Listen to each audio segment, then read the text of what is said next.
Alright, what we are going to be doing today is setting up a group and speaking some life today. I'm going to be in a party chat. I'm not going to be talking on GTA, but I guarantee I get a community strike again. My conversation last night received me a community strike. I told the gentleman that, legally speaking, if he was to look up the word person in Cornell, he's not defined as a person. I don't know how that can be construed as hate speech, but it is what it is. So I'm gonna go put myself in a party chat.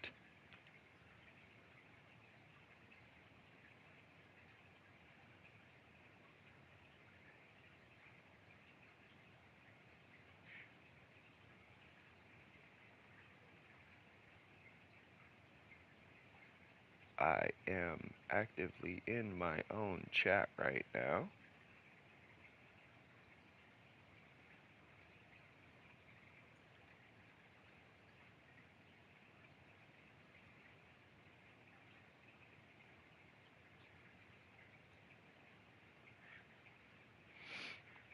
I'm going to invite somebody that I had from a lobby yesterday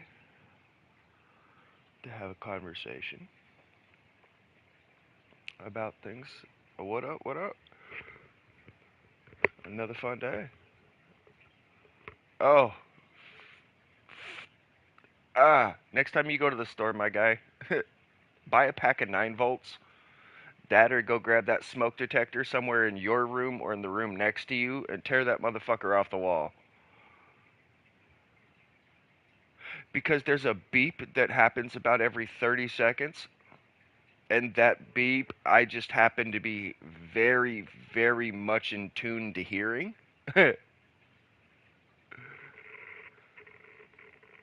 Ooh, Lord Jesus.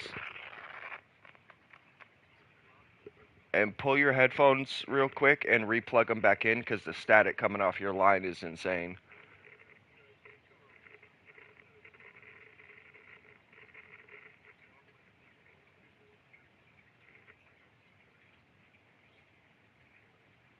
Okay.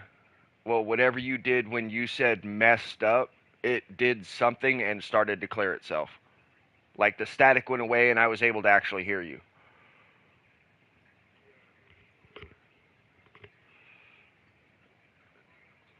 I've dropped my controllers a couple times.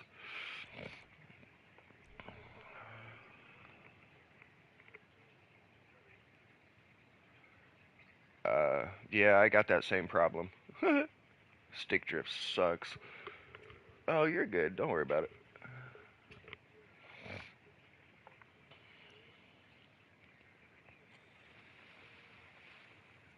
Nice. What up? What up? Thanks for stopping by.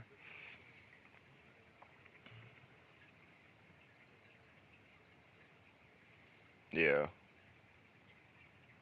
It's crazy. Every time I get on GTA and I'm in a public lobby and I'm speaking anything of these codes, every time I drop in a GTA lobby and speak codes, I receive a community strike.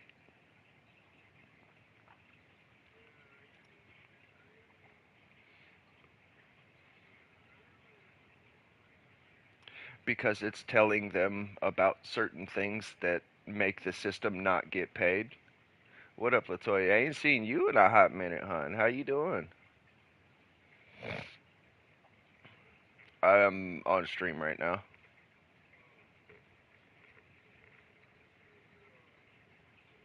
No, YouTube.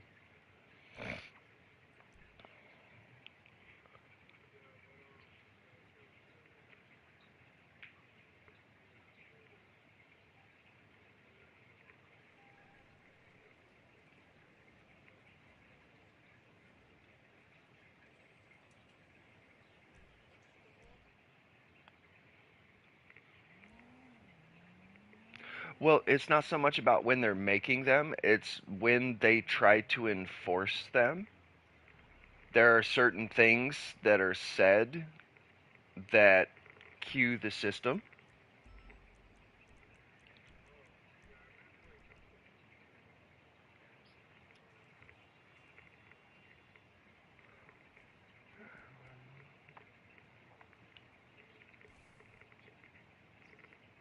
Yeah.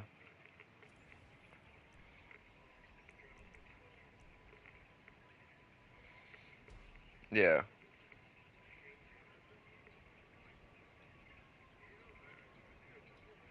They're 9 volt.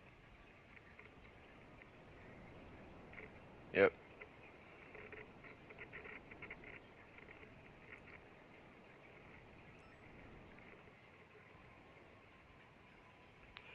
Oh, you're good. It happens. Don't worry about it. People have lives. I understand it.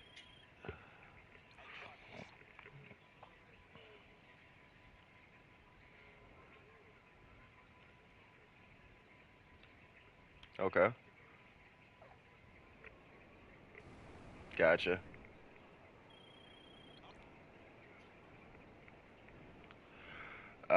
I'm currently in a lobby about to go to my salvage yard.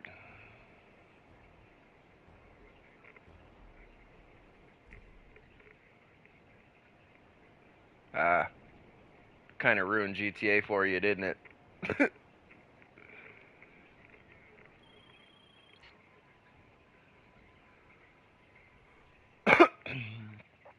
uh,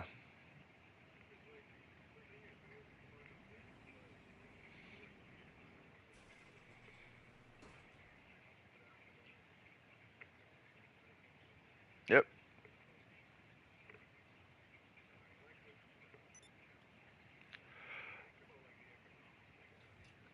I mean, I really wish they would actually, institute it in, but uh, to each his own. Yeah. I played it when it first come out for a little bit.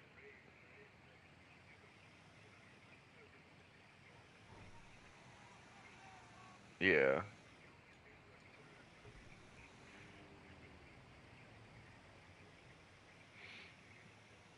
What up, Ray?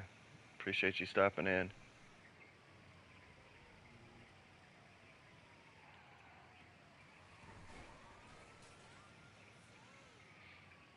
No, you're good. I just have people hopping in.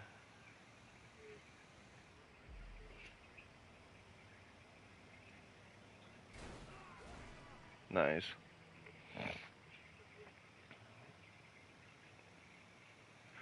I mean, currently in the middle of a salvage yard pickup right now.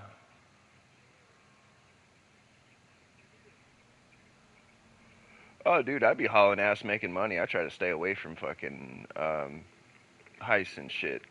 Don't get me wrong, there are a lot of people that do them, but I've run into a lot of people that say that they're consistent on heists, and then we get in a two-man group heist, and it takes them 45 minutes, and they get tired, and they get pissed off because they keep fucking up.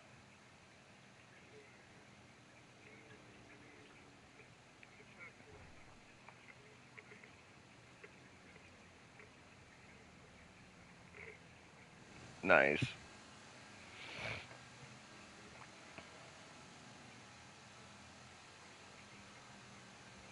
Nice. Nice. Yeah. I got a friend that does speed records on zombie runs. Yeah. Uh, Black Ops shit, I think 3? No. Yeah, it might have been 3. The last one that was like legit um, wave-based zombies.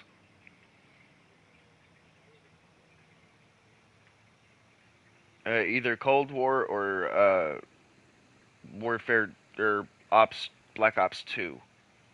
Might have been Black Ops 3. Anyway, he does a lot of speed runs and he currently holds records for speed runs on certain maps.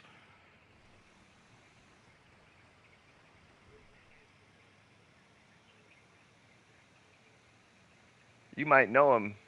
Channel's called Hobbit or Hobbit Mofo.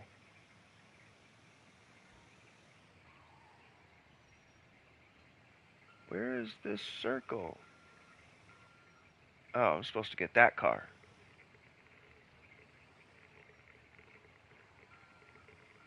Yeah, I mean, speed runs how quick you can get it done, so.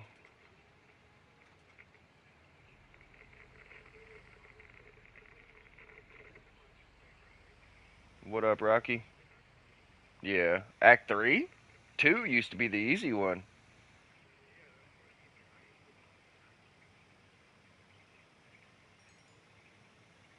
Ah, gotcha. I'm having to go through this with like 5 or 6 cops around me. This is gonna be horrible. Oh, no, I'm sorry, I can't do this. I'm not about to do a damn tow mission.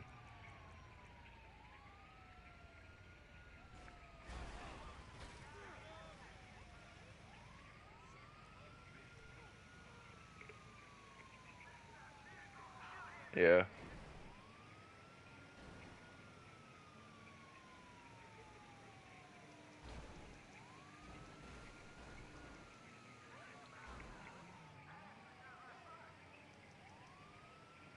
I need to call Lester.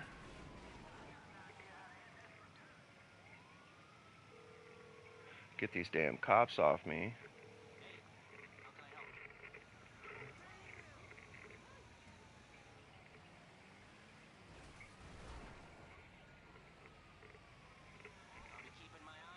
Nice. I don't know. I haven't done any of the missions like that.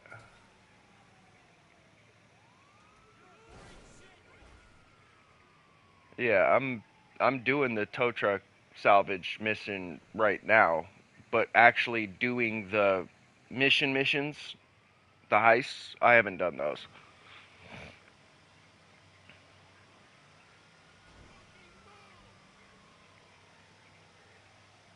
Oh, they're easy. Just go get in the tow truck. Launch a tow mission, go get it and bring it back.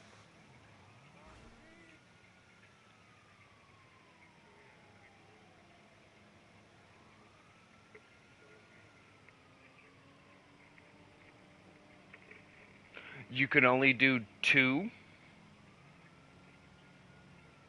Yep. Every so often. And because of that every so often, you get 100 G's every GTA day. It's 45 minutes.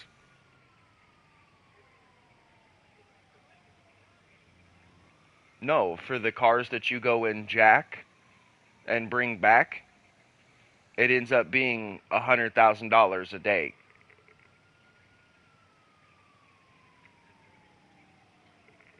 Yeah, you can go out and get 2 vehicles.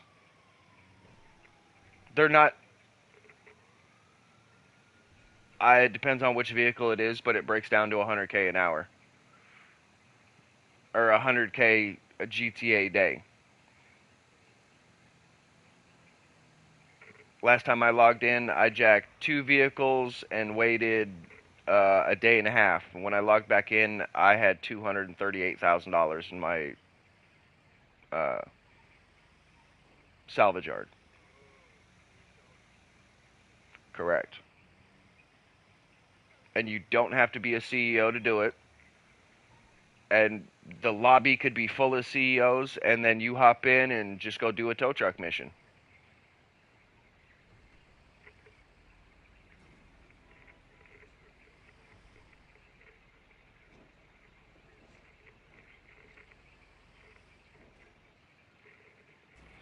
Like, I just put one tow truck mission in.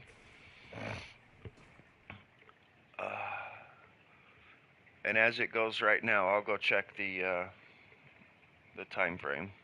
Oh, come on. I'll go check the safe to see if anything's actually in there right now. Oh, come on with the load in.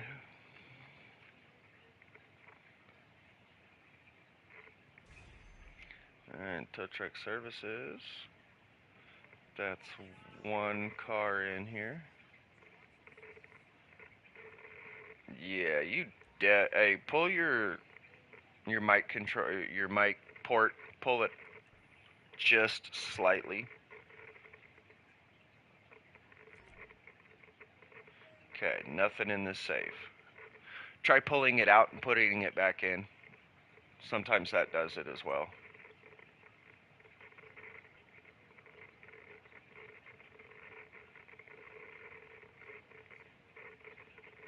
Yeah, because it's getting horrible.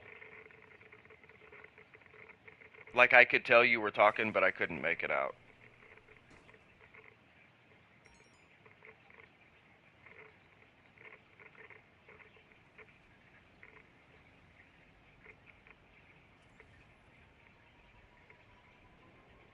That's a lot better than it was. I spoke too soon.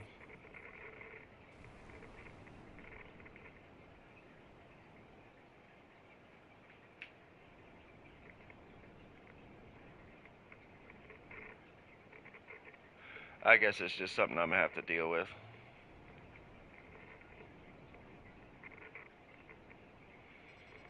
I mean, I enjoyed the conversation, but being able to hear you is something vital to the conversation.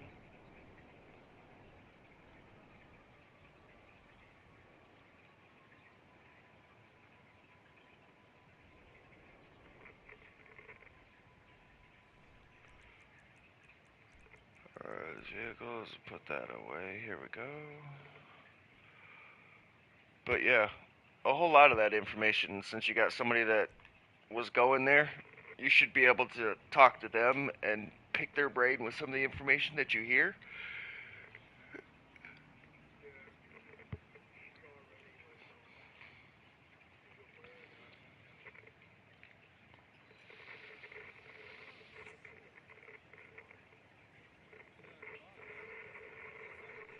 Oh, Lord Jesus. As soon as you said law, whatever your controller's doing just went like extremely. You don't have a second one? Or possibly a better mic? Alright, wherever it's at right now. That makes it to where I can hear you but not hear a lot of static.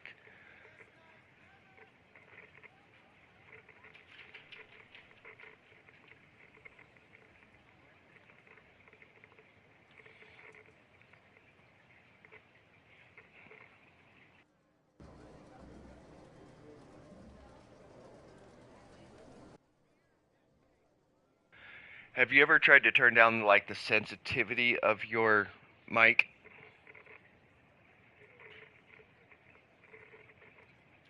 Just tap the PlayStation button, go to the mic feature.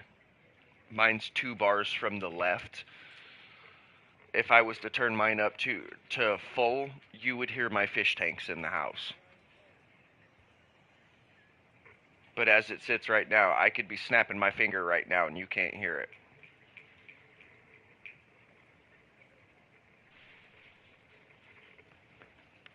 Hi, baby. You want to get in the blanket and get warm? Here. Get in the blanket, get warm. Get in there. Go on. Damn puppy.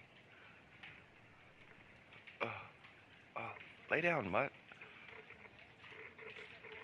Oh, there you go. Lay down. There you go.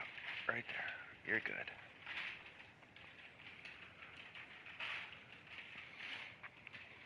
Sorry, my dog loves to lap me all the time. I got a 45-pound lap dog. Alright, hold on. What do you want, son? You need some help? Do you need some help? Okay, then take that loud nonsense and go back in there with that. Alright, there we go.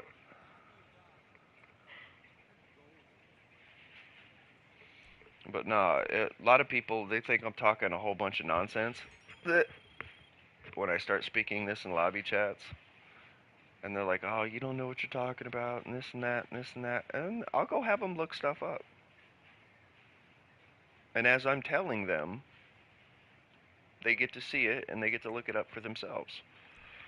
When they start reading it from a law school website, they tend to go, what? Wait, how? Why? That's not right. And then, the I know more knowledge than you argument comes out. Oh, that's not what it is. The hell it ain't. It's right there in black and white.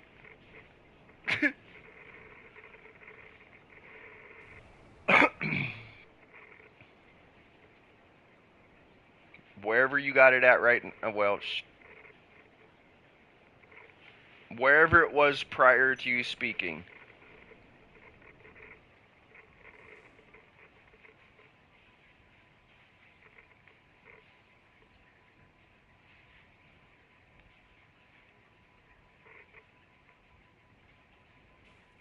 Okay, then it's the actual port itself.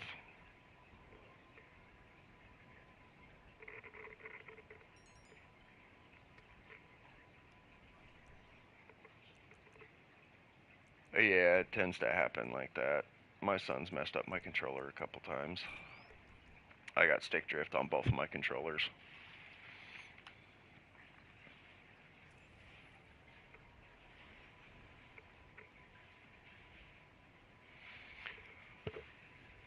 But no, there's a couple codes and a couple things that make major play, I could say.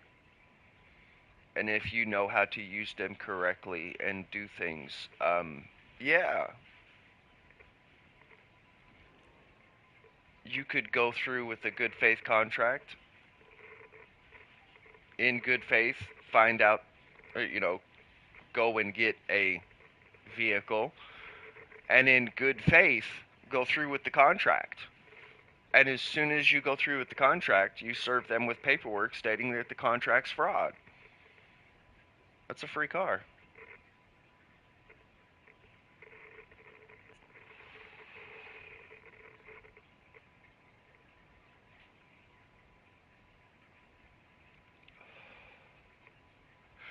Because the dealerships operate as you for you, and because you're none the wiser, they charge you for it.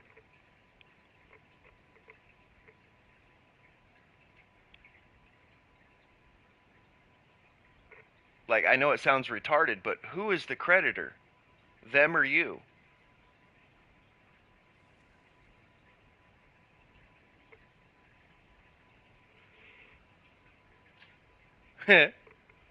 All you have to do is find the fraud in the contract, my guy.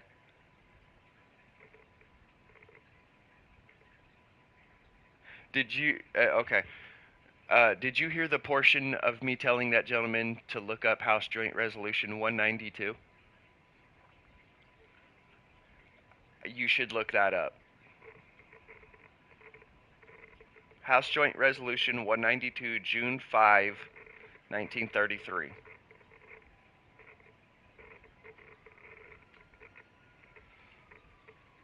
Resolution 192, June 5, 1933.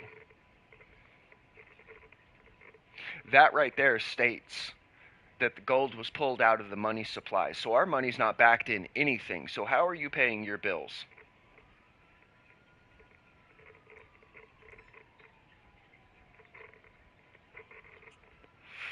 You think about that though. Well, House Joint House Joint Resolution 192 says since 1933 we have not legally been able to pay a bill because our money is not backed in anything tangible. We took gold out of our system a long time ago.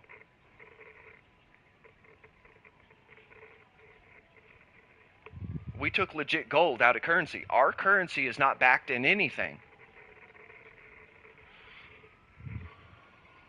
Yeah, do me a favor and mute that.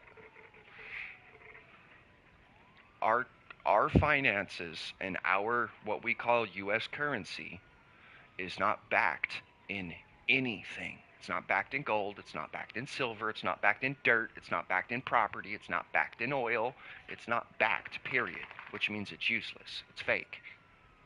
It's also known as a fiat currency. Well, this is standard bank practice. If you go in as a person with $100,000 as a person, okay, and you invest your $100,000 into that bank because you don't want to hold it, you want somebody else holding it, and you want trackable evidence of them holding it, okay? When they get it in the bank, they create two accounts, one on their end, one on your end. They take your stuff and put it on your end. And when you ask for a loan, they create numbers and put it in a box. And then they pull it from this box and put it into this box. Quote, transferring the money. There is no transferring of money. You cannot transfer money. Because of this,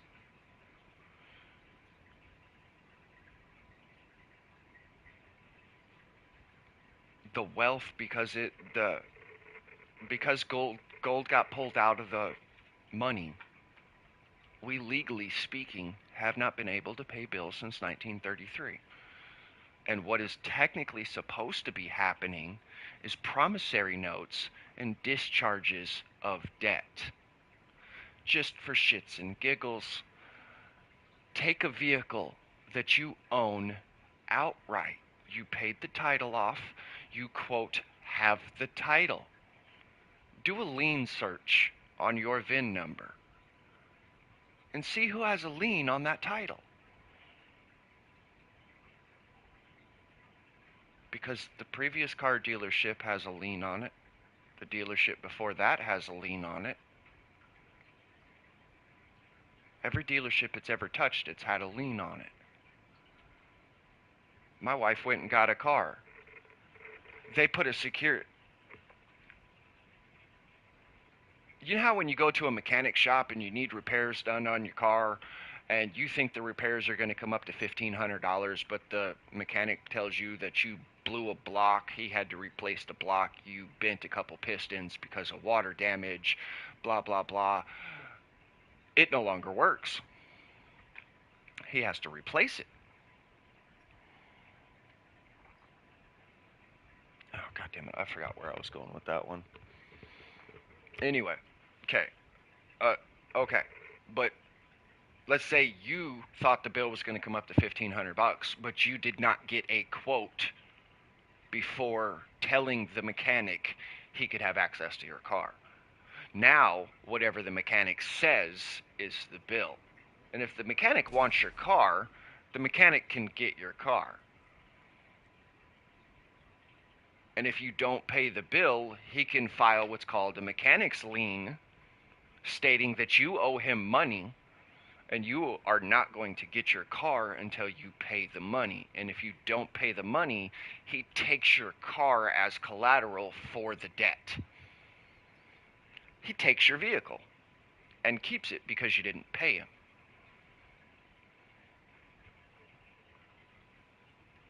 Correct. Because then there is a quoted number that he can't charge you past. If you go to a mechanic shop and you get a quote of what might be wrong, they might give you a $400 quote. But if you go back to that mechanic shop and you say, hey, I want my stuff fixed, and they do anything outside of the quote they gave you, they're working for free. They gave you a quote. They gave you a quote for time. They gave you a quote for monies paid.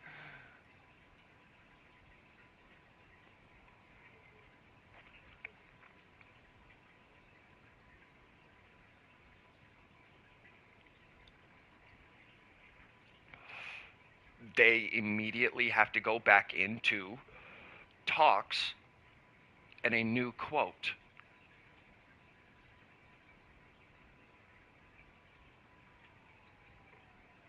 Because now that's a new transaction. And if you get the mechanic shop to quote you for everything, anything they do outside the quote isn't covered by the quote, and you can't be charged for it because you did not authorize it. You authorized what was quoted.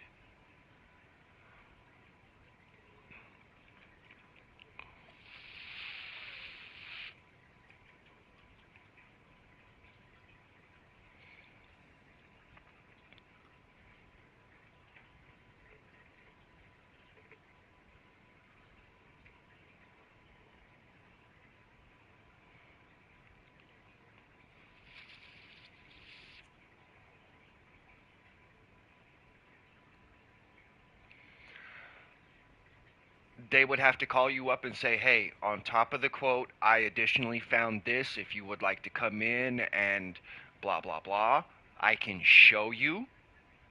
And then you can confirm whether you want me to fix it or not. He's not allowed to work outside that quote. It's like Walmart. If you've ever been employed at Walmart, you cannot work off the clock. You get caught working off the clock helping a customer, you will get fired and not reported. I've worked for Walmart twice.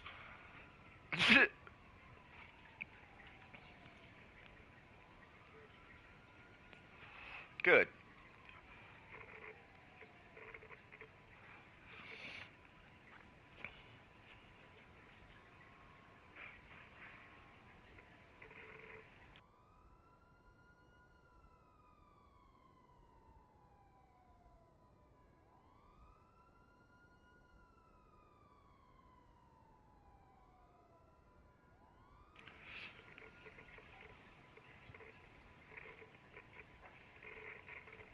Yeah, that's exactly what you're supposed to tell him, because then if anything goes wrong and you're on a recorded communication, i.e., you have an application that records all your phone calls while you're on the phone, so that way,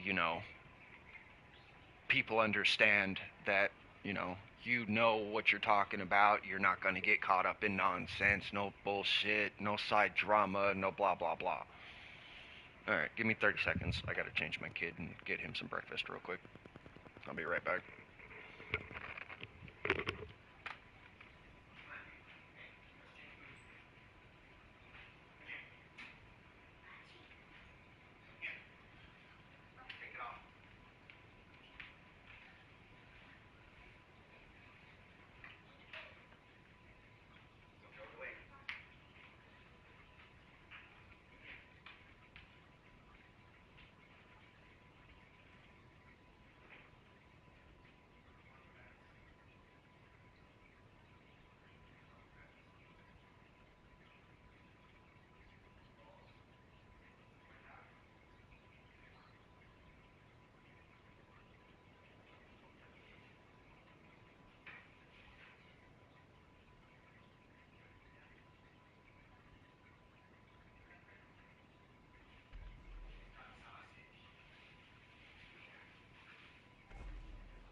All right, I'm back. I got stuff going in the microwave.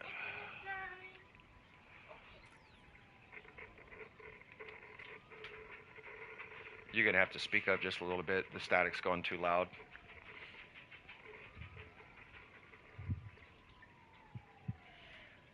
Oh, I appreciate that. It's just sometimes it gets too loud, and sometimes it's just like sounds like a fan in the background, and then sometimes it sounds like the fan's on the mic. Don't worry about it. Shit happens. I mean, I've got an autistic son that's dropped my controller, I don't know, 60 or 70 times.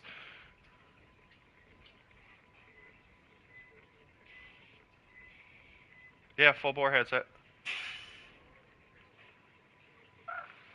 Yep.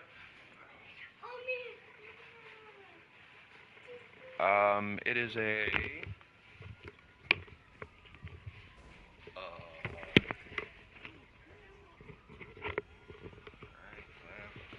Best I'm gonna say is one of them Walmart specials. Oh, this motherfucker. What? How the hell did you know what, paramedic? You know, I'm finna fuck you up. Punk. To the dome, asshole. That's weird. I just come down on my bike, and all of a sudden the dude jacked me off my bike, started trying to whoop my ass. Gotta love bots in the game.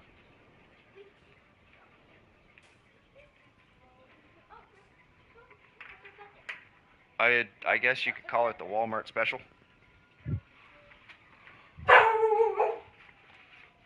I don't know. I'm looking at the plug-in. I'm trying to find it something that's identifying as far as oh, okay. It's a Walmart ONN headset.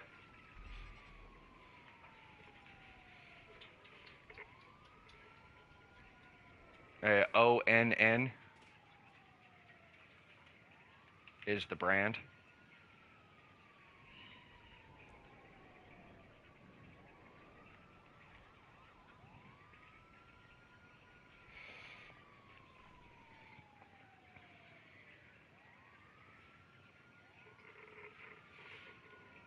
Yeah, I think it was like 20, 25 bucks or some shit like that. It wasn't expensive at all.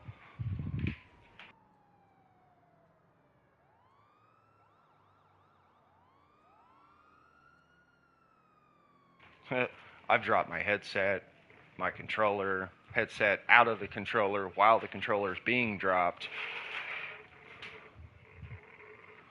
I mean, I have slight stick drift, but I don't have any like headphone noise as far as I know.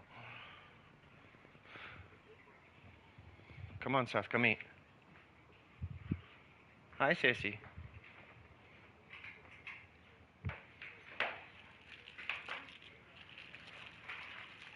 I mean, the one I got's got some build quality to it, but you know.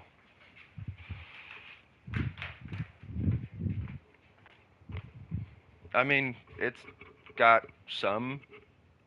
Well, I don't know if I would call that metal or hard ass plastic, but it's got some. It is somewhat thick. It is kind of robust. Shit, I think Christmas? Yeah. I got it at the same time. Because my, yeah, PS5 controller, Walmart brand on headset. I mean, I've got some stick drift on one of my controllers, and then the mic feature goes kind of weird on the other one. It's not static like yours, it's just sometimes it doesn't pick up my voice at all. But then I'll unplug it and replug it back in, and it picks up my voice right away. So I don't know.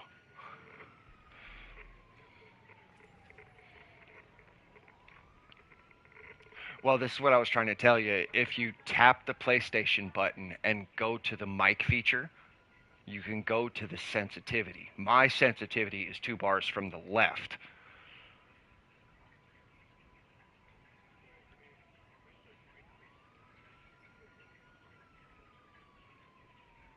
That is the sensitivity.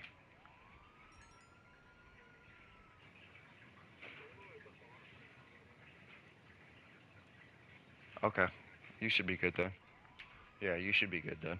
I'm 2 bars from the left, and you can barely hear my fish tank that's less than 9 foot from me.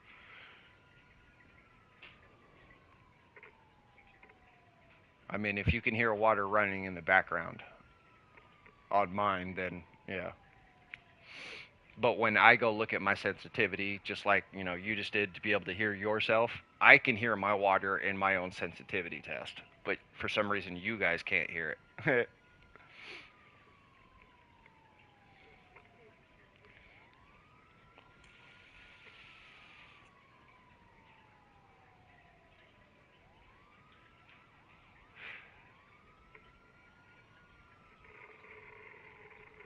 Yeah, it's quite atrocious.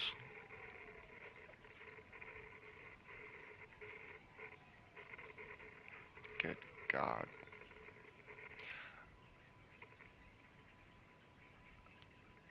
I mean, I tend to do public lobby events. I do vehicle crate, headhunter, and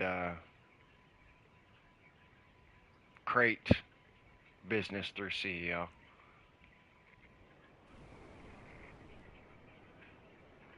If you do it correctly, you can get it to where every time you source a vehicle, it's $100,000 car. Guaranteed. Put 10 standard and 10 low range, and everything you source from that point in time will be a high range top end car.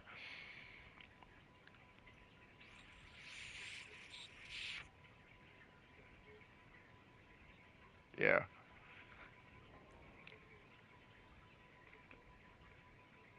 Well, if you put the 10 and 10, the standard and mid, every car you source from that point in time, and I mean every car, will be a $100,000 car, guaranteed.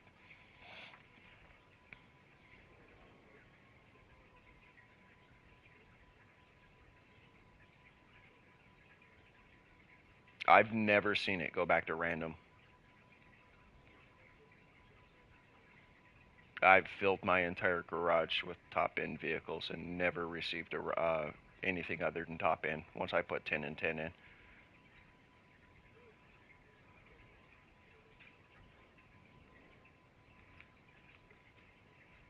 What No, I've been playing GTA 5 for probably about 4 or 5 years now, but GTA period, I've been playing GTA since it was a top down view.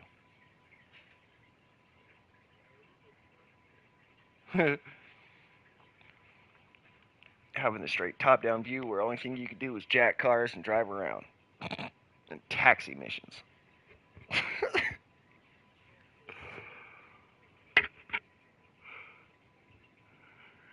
Yeah.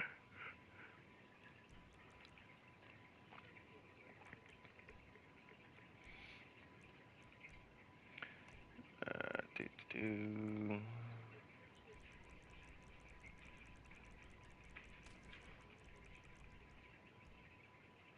That was the original top down.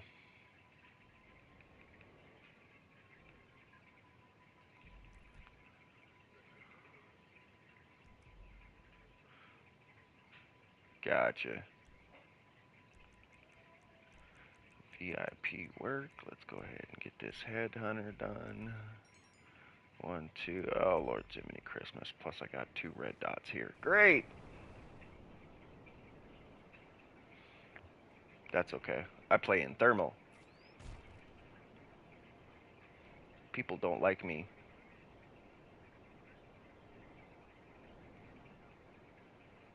Nice.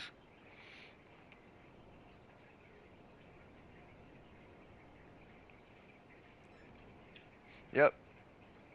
Got completely bored of heist and all the shit that it accomplishes. I got bored of people stating that they could do something and then get in a mission and in 25 minutes do nothing but die. Like, I even got to the point to where I was getting blamed for the fucking up. So I would stop moving. I wouldn't even touch my controller. And they would still die and fuck up. And it would still blame me. So I just got tired of doing them.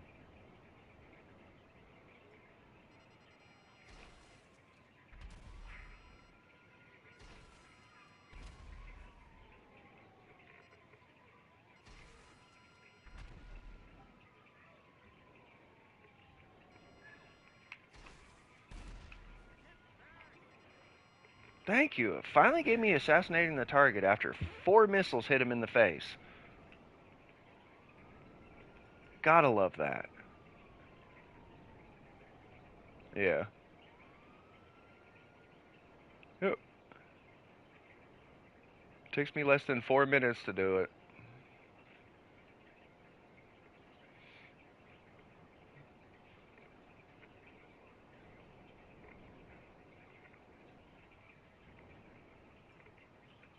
I'm gonna say no.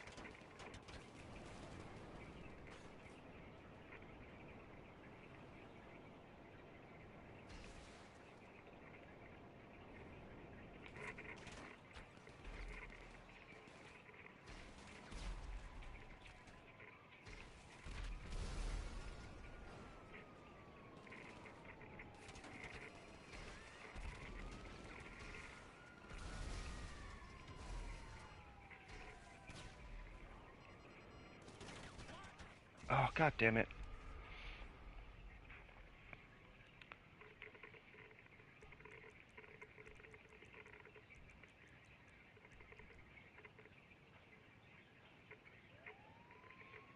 Yeah.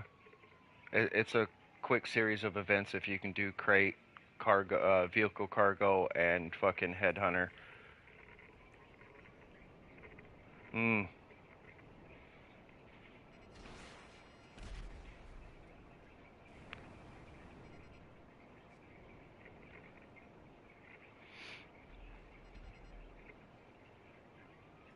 Alright, let me finish out this mission real quick. And then I have to go finish grabbing breakfast for the kids.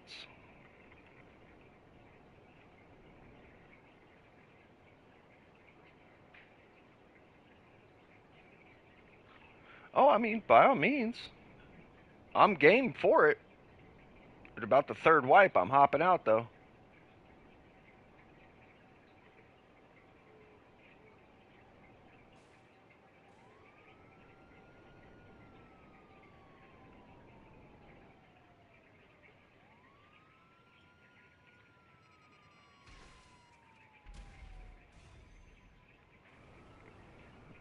Give me a second. I need to get back into this. Because trying to go out and do my normal things, people decided to fuck around and find out. Oh, now it's going to make me do this, and I hate it when it does this with my outfit. Oh, Lord Jiminy Christmas.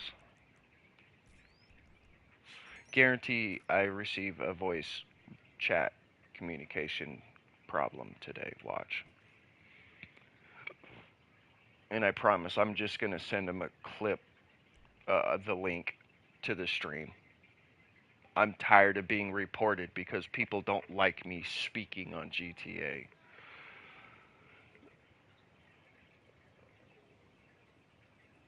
Yeah, yesterday I got reported for that entire informational conversation we had yesterday in the GTA lobby. No, I got reported out of all the things I have ever said on GTA. Okay? And I've said some pretty foul ass things. I didn't get reported for saying foul ass things. I got reported for speaking United States code. Let that sink in. Yeah, United States codes. 15 USC 1681N. Look that up real quick. C 1681N. That's $1,000 code. 1681N.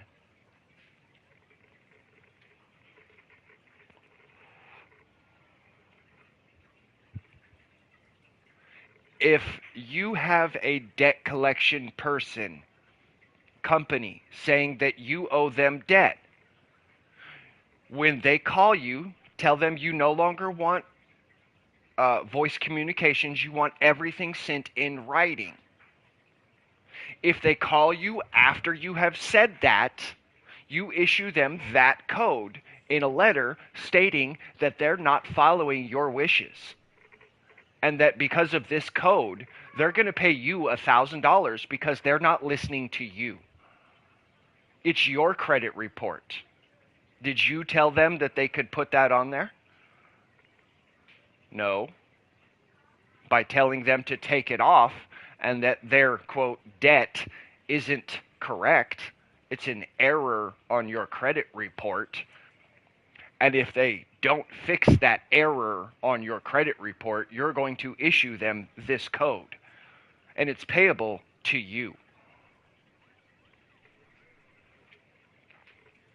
Yeah. I got reported for this yesterday.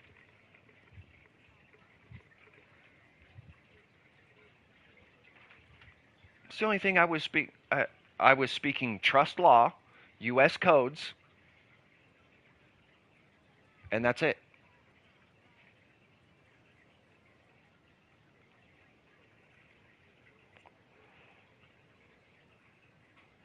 No, but that was the vast majority of my conversation yesterday. Like, I guarantee I could go back into a regular public lobby right now and inside of 5 minutes of speaking U.S. code get reported.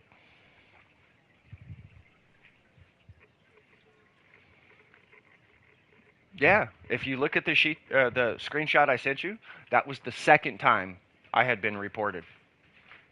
I spent a week off GTA specifically for oh, you got reported.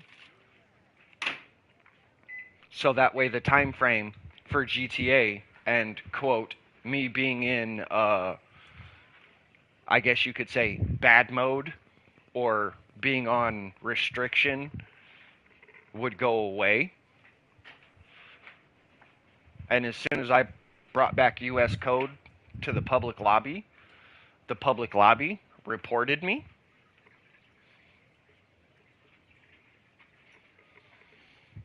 Like no, they just report me because I'm talking and they can't figure out how to mute me. But they won't hop on the mic and say stop talking or what are you talking about? They'll just report me. Like, I've got it to where I have people that don't like me because of the information I'm giving out. I have been in lobbies speaking my stuff for hours with people. And then, you know how lobbies always merge together, right? A lobby merges together. A gentleman that has a legit business in what I'm speaking enters the lobby.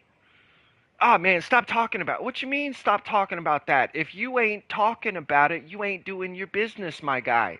Don't tell me to stop talking because you work in the same field. And he was like, okay, I hear that. Well, he was trying to tell me that because he worked in this same information stack that I'm speaking of, that I had to stop talking about my information because this gentleman worked in that same field.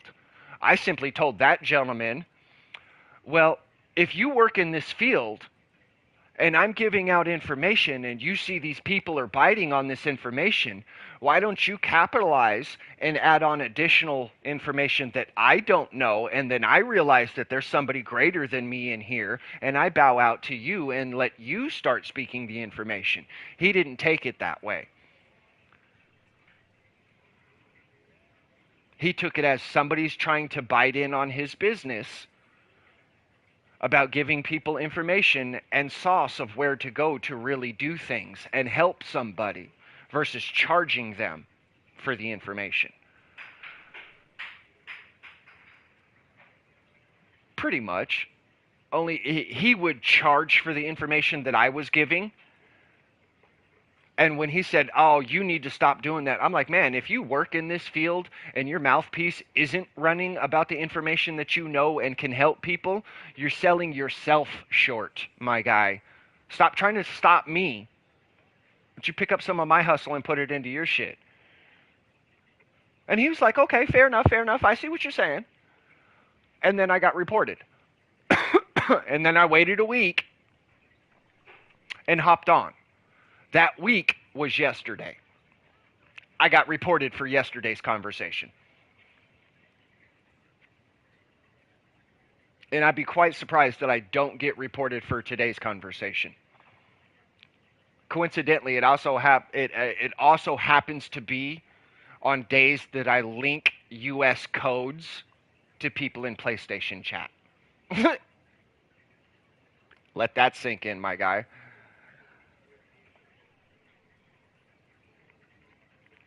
Well, see, but that's the thing though. They can't. If they do, I can hit up GTA and Rockstar and say, hey, I don't know who's reporting what, but this was the entire conversation. I was in a party chat. I wasn't even in game chat. I've been in a party chat this entire time. So if I get reported today for community guidelines of breaking community guidelines in GTA, this one I'm going to be able to get away with because I have not personally been in GTA chat. I've been in PlayStation chat. So if I get reported from GTA about a conversation we're having right now, we didn't have this conversation in GTA chat. We had this conversation in PlayStation chat. So if I get reported today, that's PlayStation itself. Yeah, that's PlayStation itself. And then that means they are, um, how's an easy way to put this? That means they are, no, that means they are actively stifling my First Amendment rights. And I know it sounds retarded, but they're actively telling me that I'm breaking communication laws. What law or guideline am I breaking about speaking about personal growth and financial growth? I don't see where that conversation can be held in badness.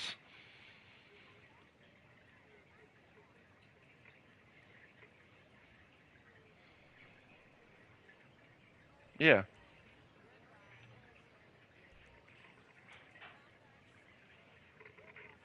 I mean, there's a chunk of knowledge that I got charged $175, but I actively have no bills in my name. So I can't exactly use the chunk information that I have because I have no active bills in my name. And the other person that has bills in their name doesn't want to use this chunk of information. So, but anyway, back to the cars. Say you go to a dealership and you get a car and they didn't offer you insurance through the dealership, which is an option on your contract when you purchase a car through a dealership. They just don't give you the option. They don't inform you of that option. Okay? By them not informing you of that option, they're giving you false and misleading information. That's fraud. That is legitly fraud 101.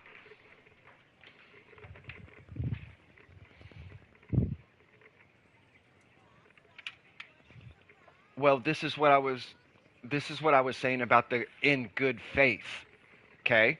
Go through the contract in good faith and then point out every flaw in the contract.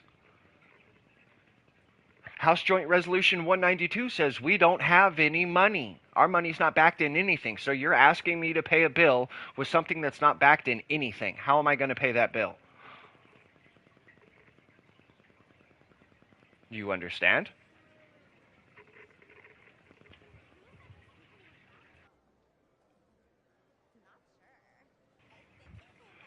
I'm currently going through something with my wife's car. I found a security agreement. A security agreement is the dealership asking for security in the car after being paid by the bank for the car. Because when you go to a car dealership and you get a loan from a bank or a finance company, and then the bank or the finance company pays off the dealership for the car you just purchased, correct? Okay. A security agreement is the dealer stating he still has a security interest in your vehicle that he's already been paid for. Don't be standing right behind me, Alina. That's a dangerous spot. Give me a second.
All right, I'm back.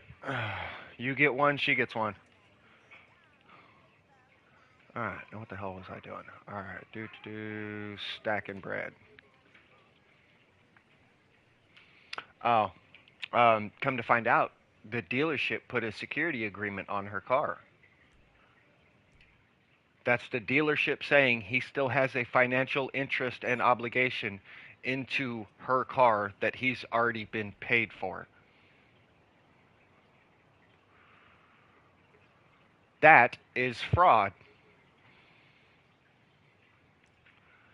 That's the dealership saying that he still has a security interest in the vehicle he's already been paid for. Okay, let me put it this way.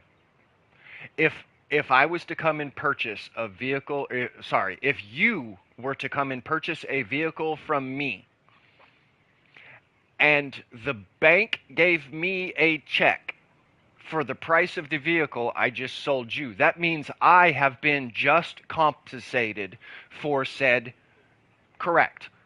A security agreement is me and you coming to an agreement that that vehicle still belongs to me, even though you purchased it and paid me for it.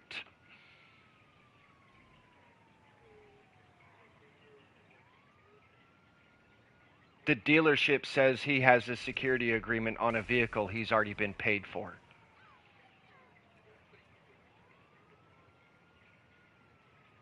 Correct. It's supposed to be to the bank because the bank is the one that financed it.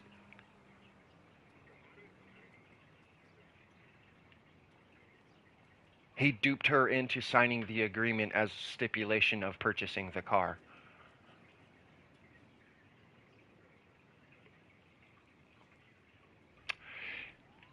He got her to sign an agreement stating that he still has access to the car without her knowledge of him stating that he still has access to the car. He duped her into believing that the car was hers.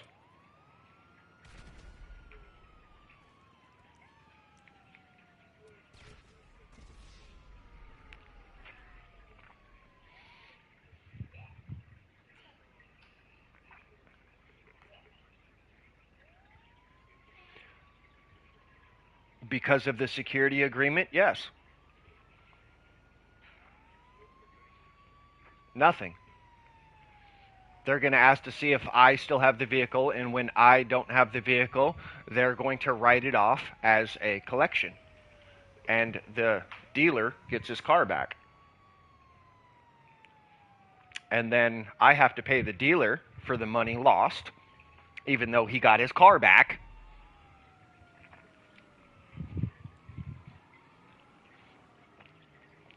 Yeah, it's fraud. It's straight up fraud. And here's how you deal with it, okay? 15 USC 1635.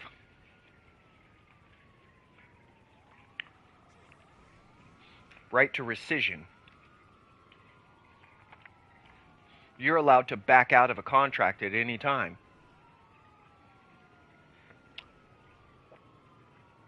Can somebody force you into a contract, into staying into a contract you don't want to be a part of?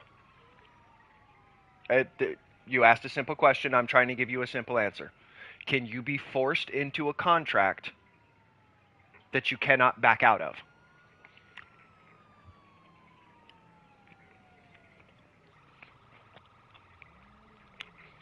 You can agree. No.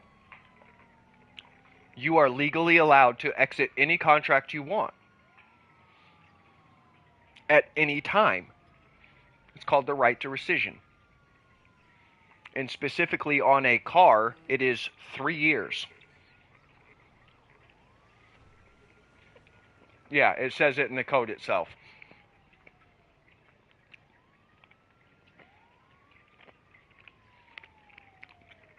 But this is where it gets interesting. If you find out some company is doing fraud on a contract that you're holding, do a rescission. Prime example. Let's say you go out and you get you got this nice little LLC. You're trying to get a $100,000 tax write-off for your business, okay? There's this nice little code that allows you to get a 6,000-pound vehicle. And that code allows the write-off of that $100,000 6,000-pound vehicle. You get to write it off your taxes that year.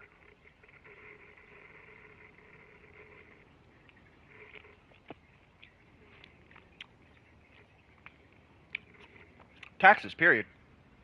You could purchase the vehicle on December 30th. Keep your feet off your brother. You could go purchase the vehicle on December 30th, and on December 31st, file it for your taxes and claim $100,000 on your taxes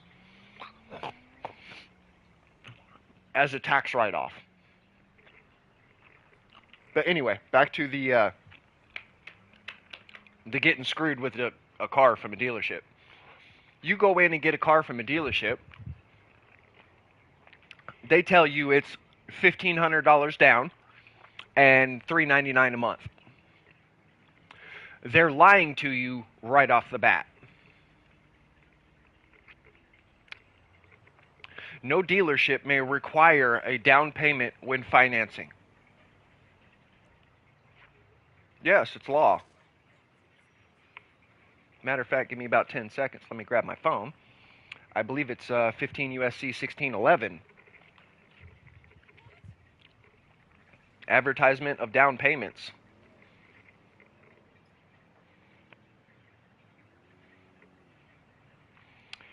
Uh, do, do, do.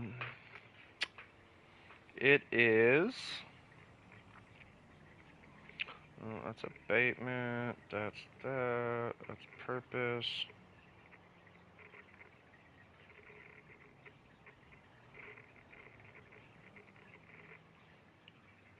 Sorry, 15 USC 1662.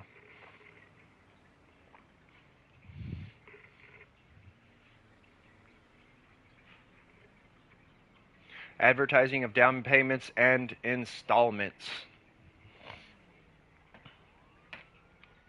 That's what it's titled, by the way.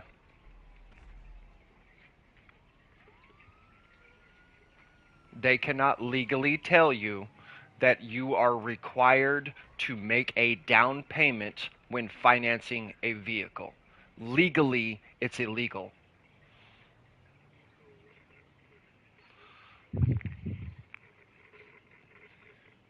Okay, here's the common knowledge to this, okay? If you go into a dealership, ask them two straight up fucking questions. Do you guys um fair credit negative. Fair credit reporting or not fair credit reporting. Fuck, what is it? I'm about to whip this guy's ass. I got to figure out where he's at now.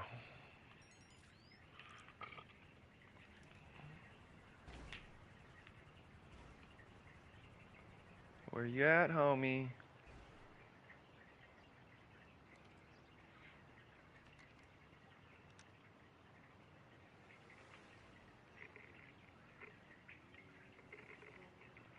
This dude's about to have a problem. Oh, Lord Jesus, that's killing me.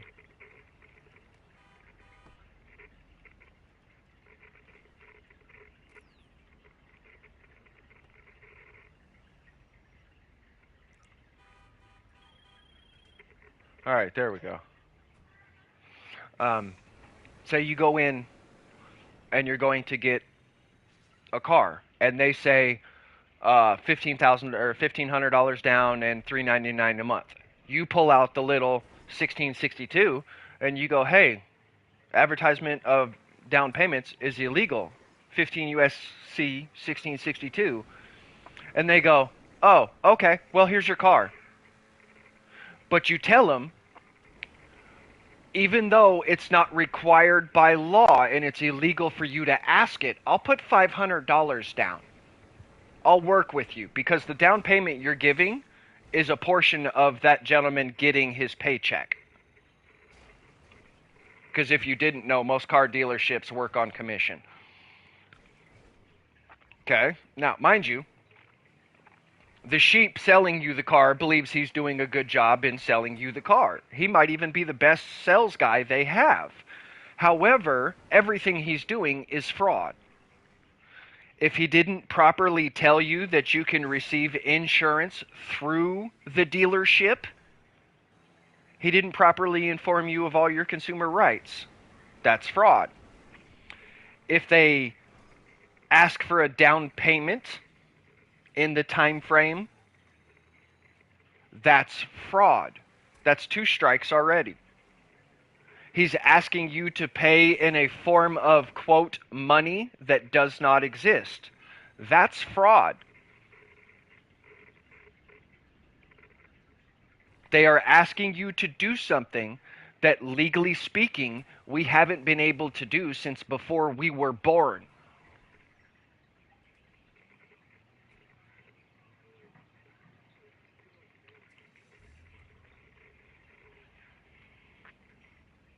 No, they have no clue it exists. Yeah.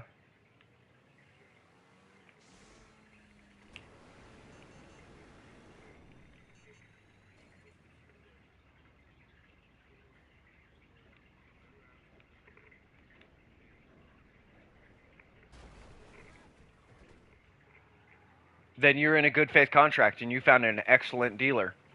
That's somebody you need to stick near. But if they don't inform you that you can receive insurance through the dealership, they are actively committing fraud.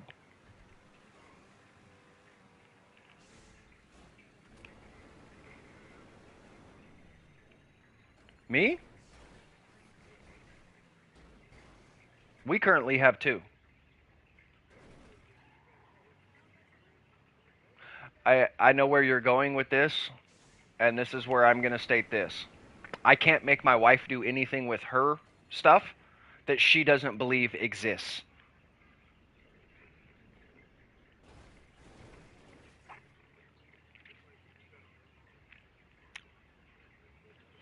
At the time of me having my cars prior to me having this knowledge, I was one of the people that thought this was all bullshit. And I just tried to work as a normal person in the US, not knowing what the fuck I was doing. And a couple years ago, I started paying attention. I started really diving in. And yeah, things started disappearing once I started speaking legal words to legal people.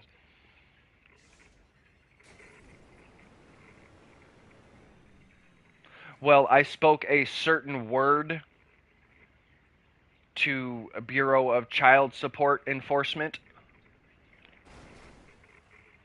and my child support stopped.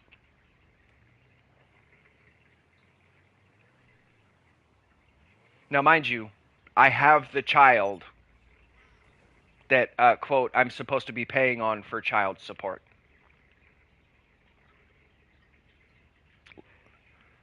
Oh, I didn't state I've always had him. For this specific child, I currently have him, but still actively, according to the courts, am supposed to be paying child support, even though I have the child.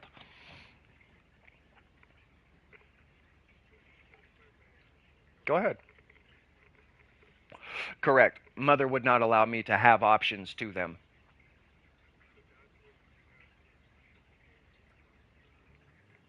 Correct.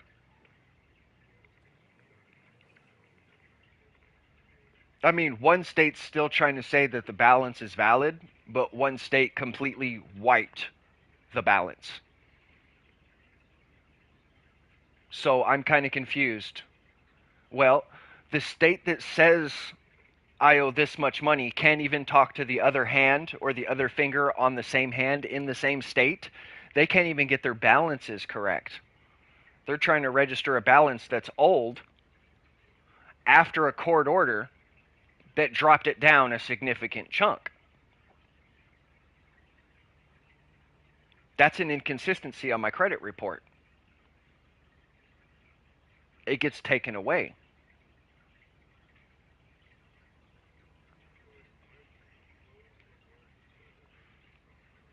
It's called suretyship. You're asking for the judge's pocket. And here's why. What most people don't understand is when there is a balance on a child support case and a child support judge rules on said case, okay? What people don't know is a portion of that child support balance gets pulled off of that case and put into that judge's retirement account. So if he's going to get paid on the back end for presiding over my case, I want his wallet now.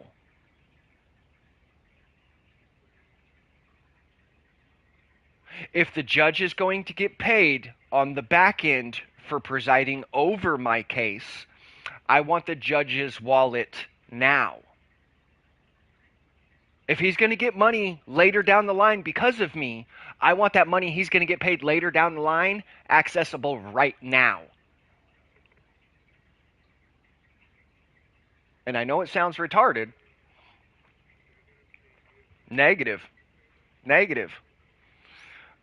When you ask for suretyship, and it's spelled sure, SURETYSHIP, you are personally asking the judge who is actively presiding over your case to make sure your debt gets paid. And when you ask for suretyship, you are asking the judge personally for his wallet.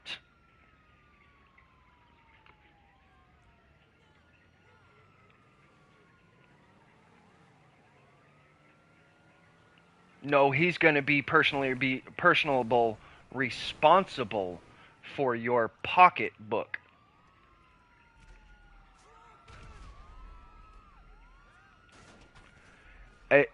Like I just said, if he presides over your case and you have a balance, he gets paid later, right? Well, if he's going to get paid later, why don't I have access to his finances now?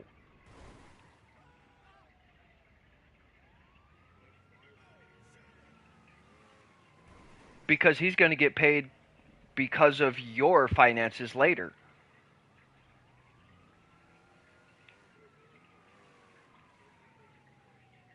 It does.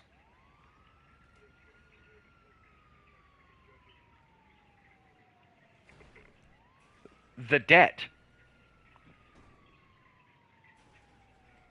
The debt. Yes, the other way around. I don't owe him shit. He is coming on. You know when you go to a bank and you don't meet the correct credit report and you need what's called a cosigner, right? I'm asking the judge to cosign on my debt.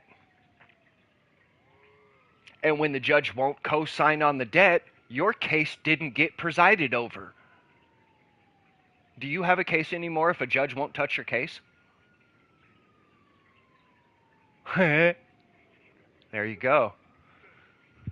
And if you want to, and for the people that are watching this that think I'm just some deadbeat asshole, the case is called Blessing versus Freestone.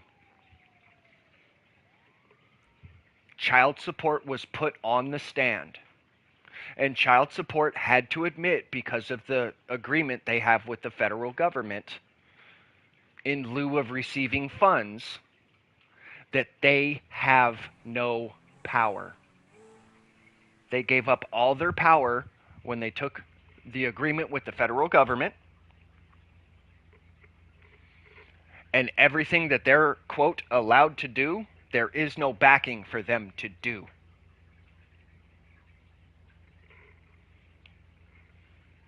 Like, it sounds absolutely retarded, but if you've ever had a garnishment or a levy, somebody's taken some of your pay for a child support payment, that's against the law as well. If you were to truly go in and look at the Internal Revenue codes, a levy or lien can only be placed on a federal employee. So if you're not a lien, you owe a debt and somebody has a judgment against you.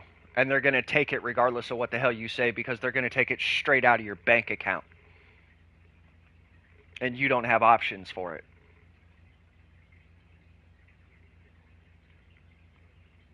Correct. And if you have a lien and you are, quote, not a U.S. citizen, it's illegal for them to take the lien. But if you are a U.S. citizen, if you are a U.S. citizen, you are subject to the 14th Amendment and its taxes. But if you are not a U.S. citizen and you are an American state national, you have all the diplomatic immunity you need. You just have to apply for all the right numbers and right cards. I would highly recommend you looking into what is called a promissory note. I'd start looking into them, because if you have friends that don't like law enforcement and like to fuck with law enforcement a lot, or not stay well behaved, I should properly say, and depending on your level of well behaved, that's to each his own, because my well behaved may not be yours. Okay? But well behaved nonetheless.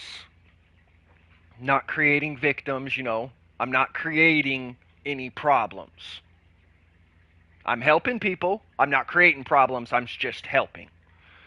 If you mind your business, there are ways to get it to where if you have an interaction between you and a cop and the cop issues you a ticket, when you take it to court, the district attorney and the judge are going to fight who's going to pay the ticket. Not you. Yeah, this one tends to confuse a lot of people. Okay, if you remember, I told you about the House Joint Resolution 192, right? Okay, if you correct your status from U.S. citizen to pre-House Joint Resolution 192, June 5th, 1933, you have now become a sovereign American, what is also referred to as a state national. A state national is a private person. As you and I sit right now, unless you have corrected your birth status, I have not, I'm in the process of it, okay? We are U.S. corporation employees. You're a U.S. citizen. A U.S. citizen denotes employed by a corporation. I'm sorry, I'm not employed by nobody. I don't have a job right now. I am not employed by the U.S. government. But as long as I claim to be a U.S. citizen, I am an employee of the U.S. government. And I know it sounds retarded. Okay, well, when they made that law, what they ended up doing is in 1913, they created the Federal Reserve and the Internal Revenue System. The U.S. population became stock. Our money is not backed in gold or oil. Our money is backed in our physical body. If you were to go grab your Social Security card right now and flip it over and then go to where'sgeorge.com, it's a spot where you can search up bills like $20 bills, $50 bills, $1 bills, $10 bills, and people all over the U.S. input the numbers on the bill, our quote currency money, into where'sgeorge.com, and it keeps a record of where that note has been. Okay? This is going to sound absolutely retarded. There's a red number on the back of your Social Security card. It has one letter and 8 numbers. That one letter corresponds with which federal bank your personal information is located to. And the number on it is associated with your QSEF, a sophisticated trust number, tied to the Social Security card.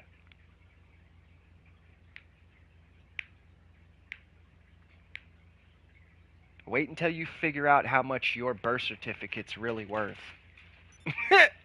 You're going to shit yourself, my guy.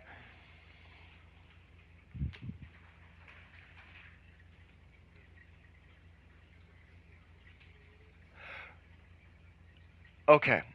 You know what the S&P 500 is, right? Or the Dow index. Okay. That QSEF number on the back of your Social Security number is a stock number. It is tied to a bond. That bond is tied to your birth certificate and your Social Security card. You are the tangible asset to the U.S. money. We, the U.S. personnel, are the stock. This is why copper is sold in futures.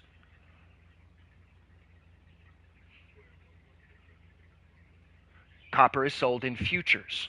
The future consumption of that product by its stock. Its stock is the U.S. personnel. The future consumption of that precious metal is sold in futures. Copper futures are sold out something like 2 weeks.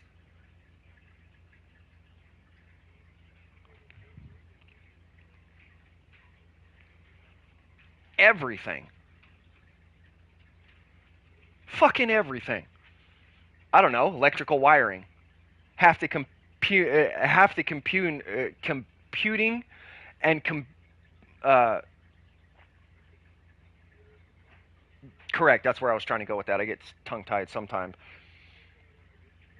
Some of it has gold. Well, the quote plastic is silicone.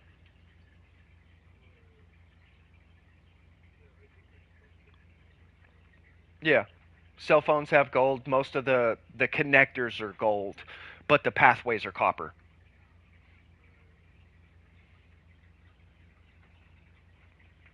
But everything that we ever need, prime example, cobalt. Doesn't sound like something that you think would be major, right? Cobalt is a mandatory item in a Tesla battery.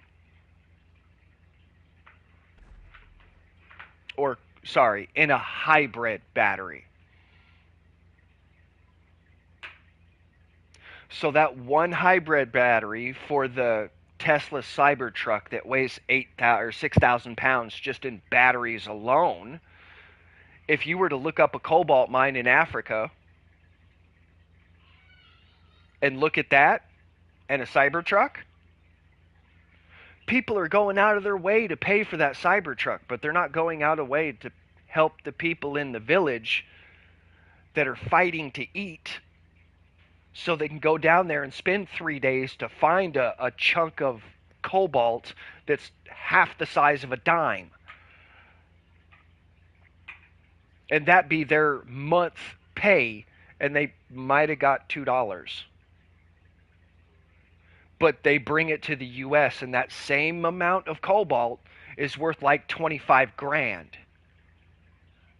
Who's getting shit on in that equation? Us paying the 25 grand, or the guy getting screwed because he's working for scraps and pennies?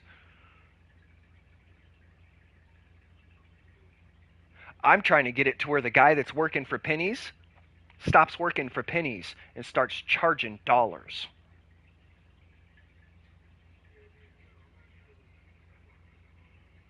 Nice. You kind of sound like you're Latin American.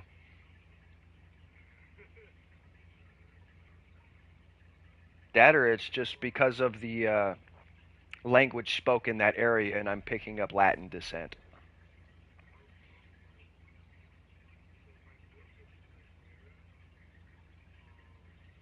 Arabic? Nice.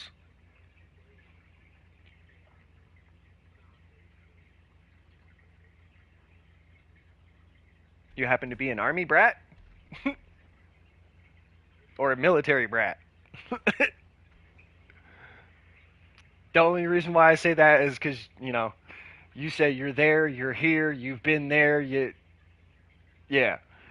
Possibility of military parent.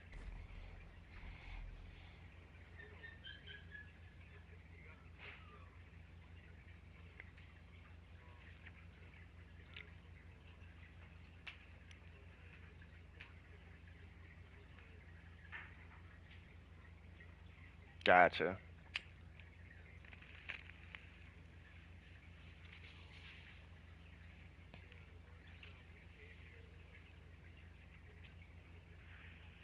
Nice. Your best bet is to immediately get an LLC.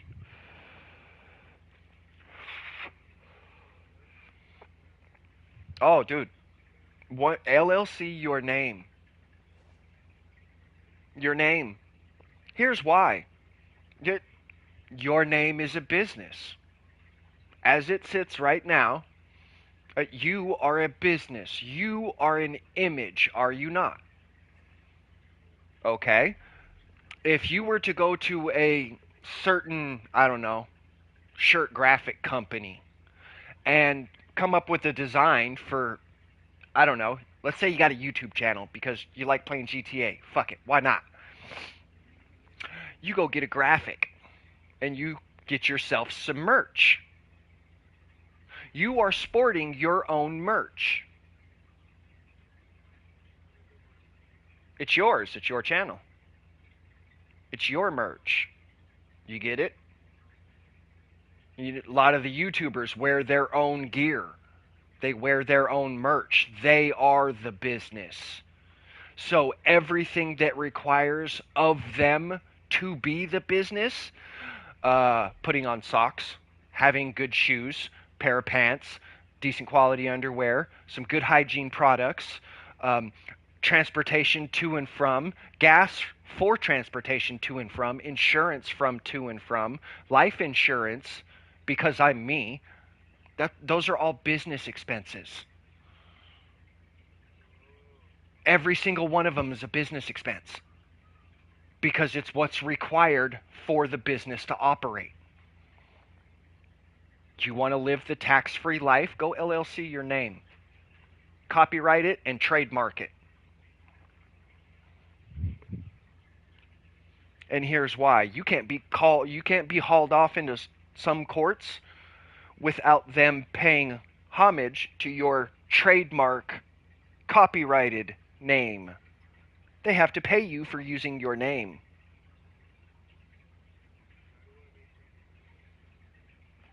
You make an LLC of your name. Exactly how it is. Exactly how it is. You put your name and then LLC. And when you go and do business with people, you stop operating in your private social security number.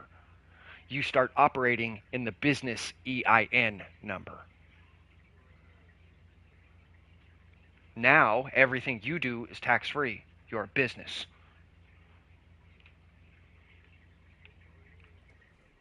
Yes. My ex-wife's mother. Yeah. She writes off a quarter of her basement. Sorry, she writes off the entire floor of her basement for her business as a business expense.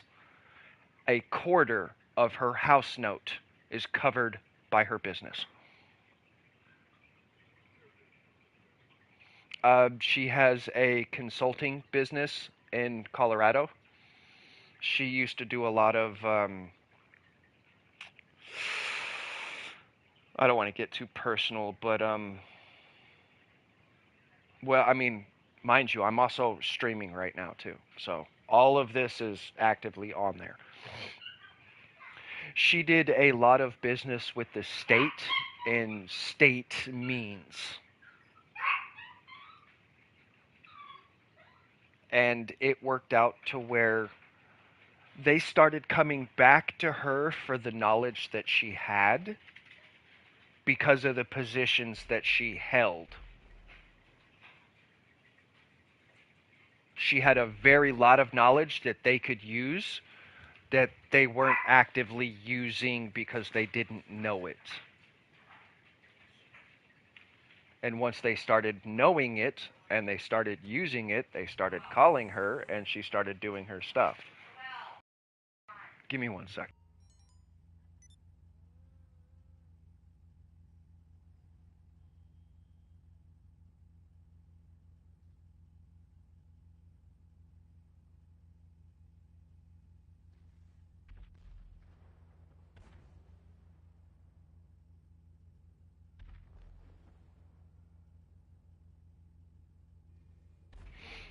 Anyway, yeah. But you go in with the vehicles, what I was saying, they say, hey, it's $2,500 down. You go, no, it's not. He goes, bullshit. You go, okay, 15 USC 1662. and they pull it up and they read it and they realize that you're speaking fact and law, and they go, okay, well, this and that. All right, well, okay, I'll work with you. I'll give you $500 down because I know that's part of your paycheck. Cool. And then you go through with the contract, and then literally, as soon as you get finished, you let that day go down, that business day close out.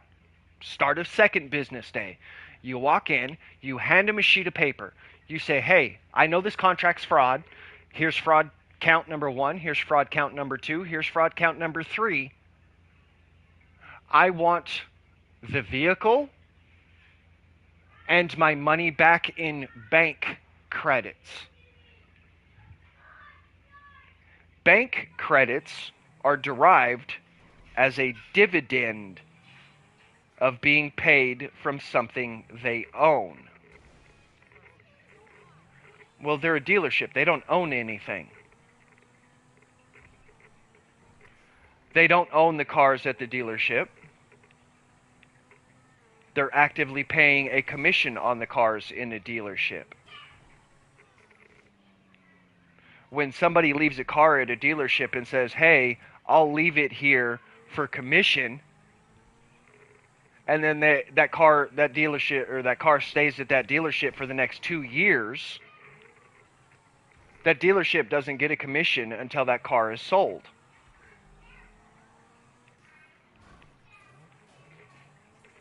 Well, if they do it, go ahead.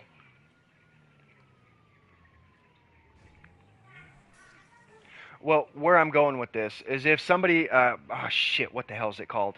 Um, Contingency, no. Consignment is what it's called.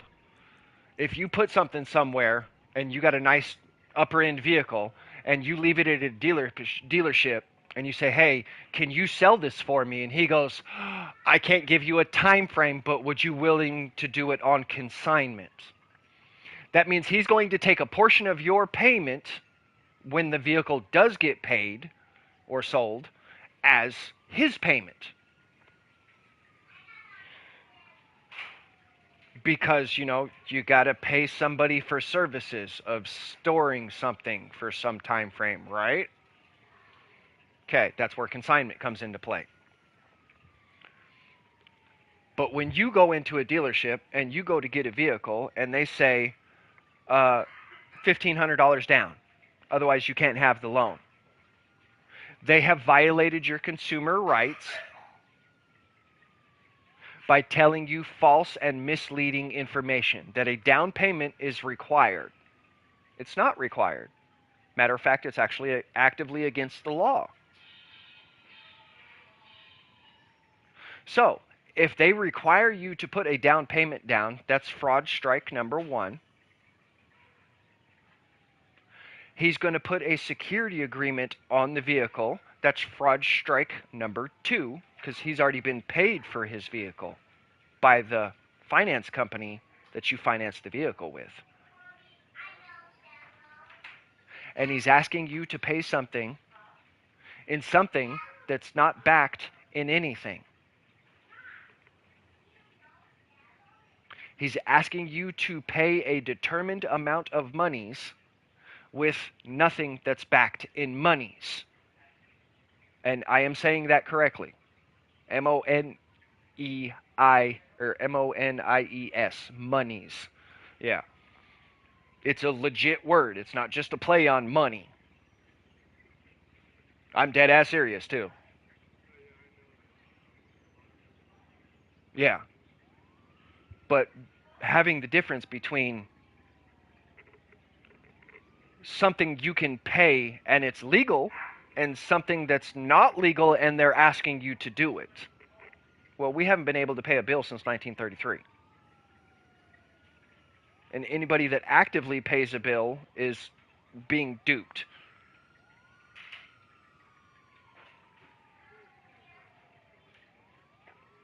Yes.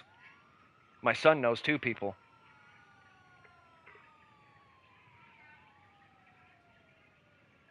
It's it does. I'm Easy. You point out the fraud in the contract. Here's how you do it. When you get your paperwork from the dealership, there's going to be a set of stuff that you see right there, okay? If it's a big, prestigious dealership, they have a financing company, okay? And they finance themselves through themselves. However, what happened is what you don't know. On the other end, the financing contract is not the same as yours. Your contract is slightly different than the financing contract. And because of that difference, they change the numbers, they forge your name. Let's put it this way. When you go and get a car, did they give you the options for insurance through the dealership? Yeah. They're going to show you the consumer side of the report. They're not going to show you the financing side of the report. You need to get a contract of the financing report that the finance company has, the real contract, not the one you have. Yours is a fake. The real contract is the contract that the finance company has. And if your contract and their contract don't match up exactly, verbatim, letter for letter, dot for dot, space for fucking space, it's fraud. Something changed. Somebody could have fucked up and put a 2 instead of a 3. The numbers changed. There are inaccuracies on this contract. On my side of the contract, it says 22,644. On their side of the contract, it says 22,643. Which side of the contract is real? This is what they told me, but this is what the finance company has. That's a discrepancy. That's fraud. Like if you were to go pull your credit report right now and you have any marked open accounts that are in collections, simply call the company, the credit bureau, and say, hey, this account marked for collections is marked open. That's an error. Send me a credit report when this error has been removed and properly reflected on my credit report. And you'll get a credit report within 30 days that no longer has that chunk of information on your credit report. Simply because there was an error. And if they don't remove it, you use that 1681 N code, that civil wrongful noncompliance for civil, or willful noncompliance for civil liability. No. Willful liability for civil noncompliance. That's that $1,000 code I gave you, that first one. And they don't remove it within 30 days, you issue them that code. And when you send that code in the mail, you send it certified mail, return receipt. Because then that means somebody at the company had to sign for that piece of mail. That means they got it. And you can prove they got it because somebody had to sign for it. Now, whether they choose to acknowledge that invoice for $1,000 or not is a whole different ballgame. But you got the confirmation that they received it because you got a return receipt.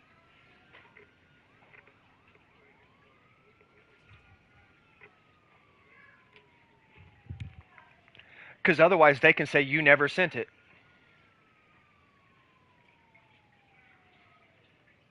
And quite literally, they could say that, oh, you didn't send that to us. We didn't receive that.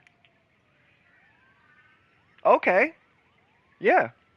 The $1,000 code.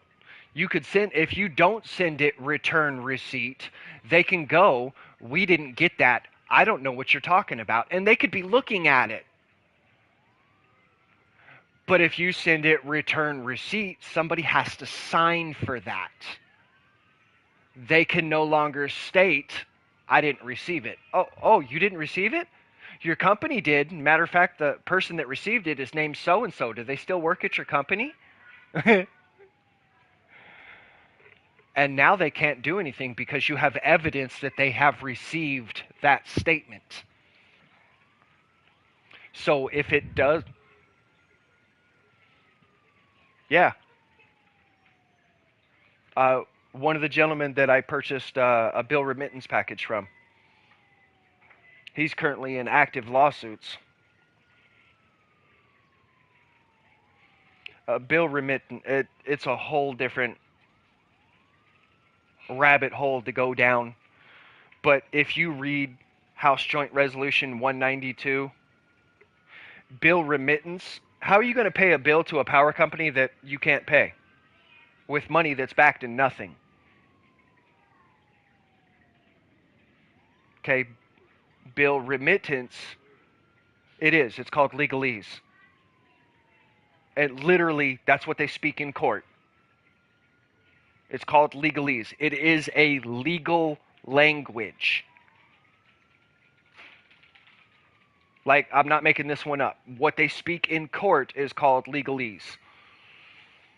This is, if you don't know what a franchised word is, I would start looking those up in what's called Black's Law Dictionary, edition 1, 2, 4, 5, and 6.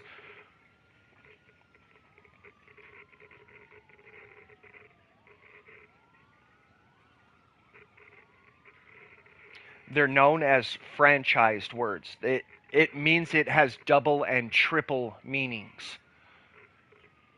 Like registration is a franchised word. It means to give up ownership to somebody.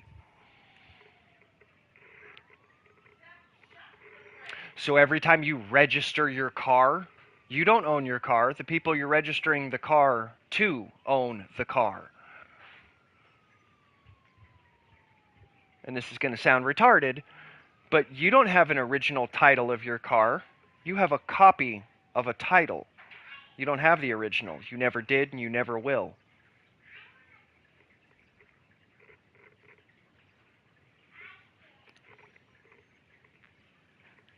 The identifying document to the car. You know, it's got the mileage, the VIN number, the year, make, model on it, the title.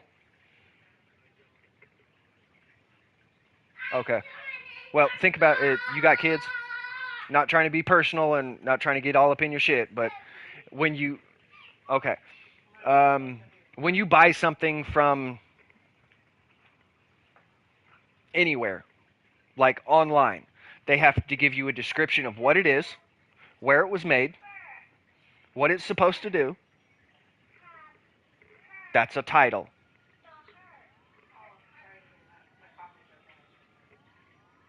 The title of the car is a 1975 Ford Ranger.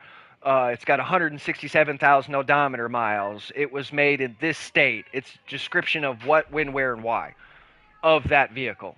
Just like a title is a birth certificate. It describes it. Yeah, it's the same thing. Title of ownership, birth certificate, they're all the same thing.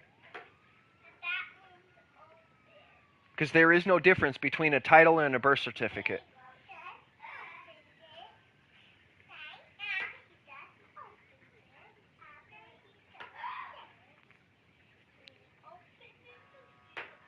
You need to go in and make a UCC 1 filing on it.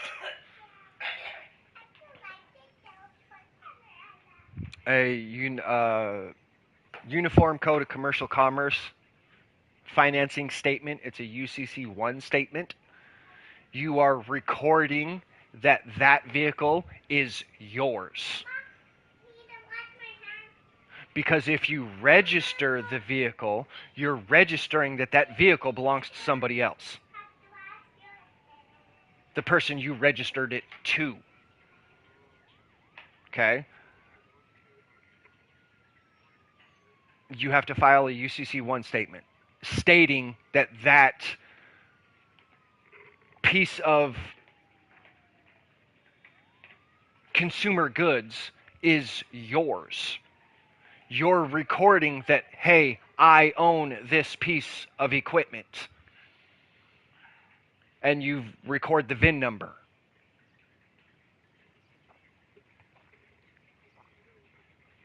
Yes.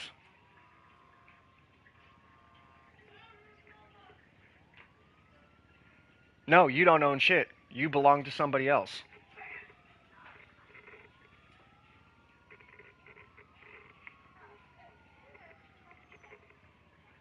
Not legally speaking.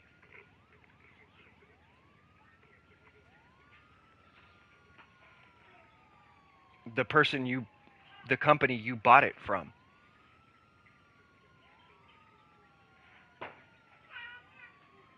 If they decide to turn that motherfucker off, can you tell them no? There you go.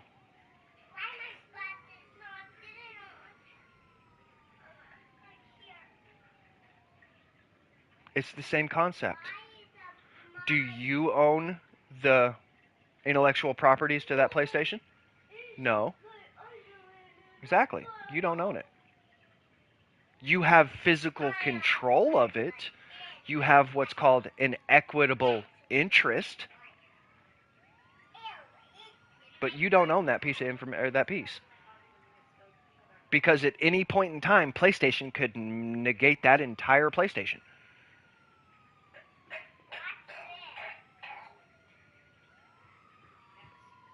Stating that you are recording that you own this piece of information. It's mainly done with property, real titles, and cars. But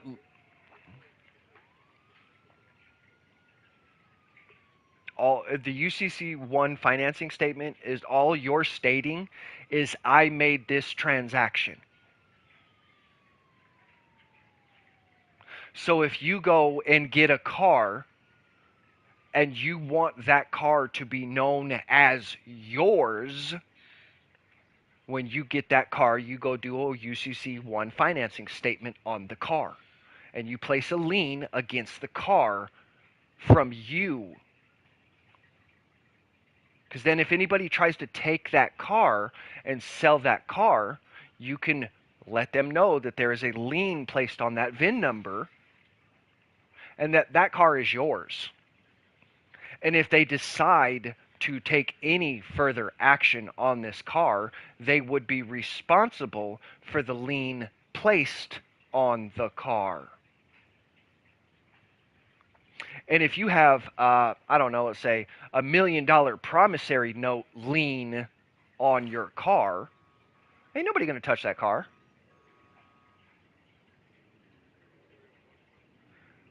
A promissory note. Negative.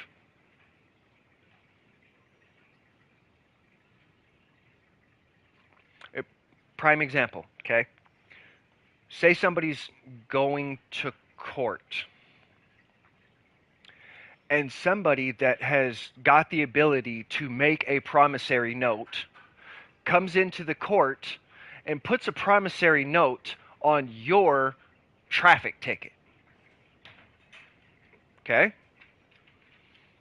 Let's say you were driving down the road trying to go to Walmart to get food for your family, and you got caught with having no driver's license and no registration and no insurance on your car. Okay?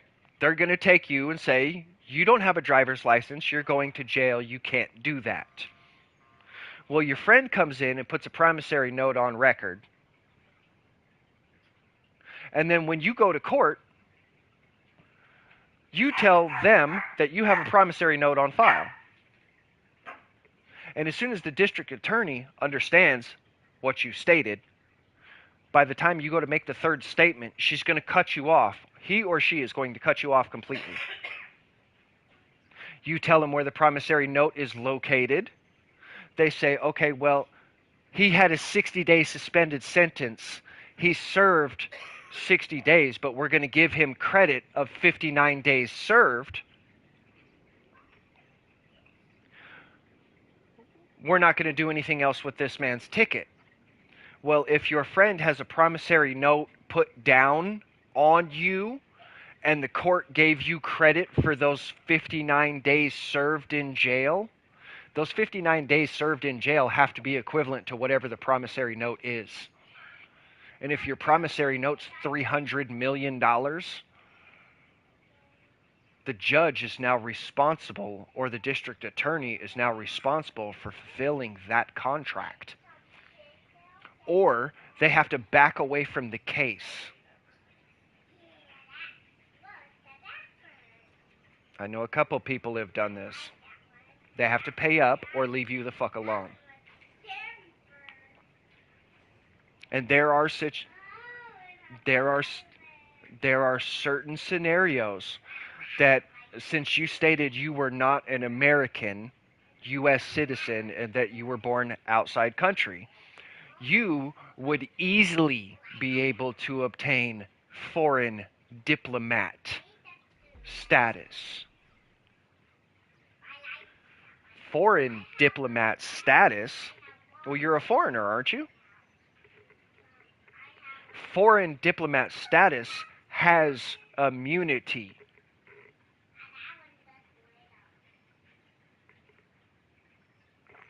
So much immunity that you could take your immunity paperwork into your local sheriff and district attorney and hand them the immunity paperwork yourself and serve it to them.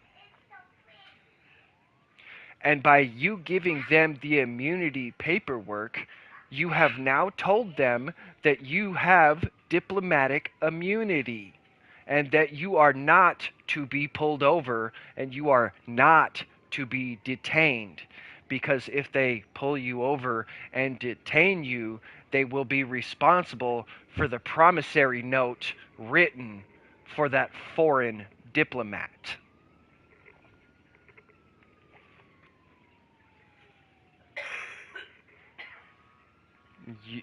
It's not about whether you have one, it's about whether you are able to write one or not.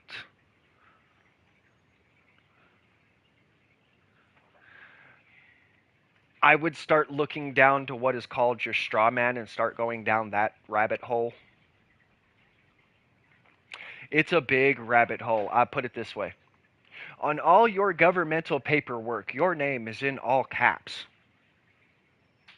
It's all caps on your social security card. It's all caps on your birth certificate. It's all caps on your driver's license. It's all caps on your anything. That's your straw man. That denotes that you belong to a U.S. corporation.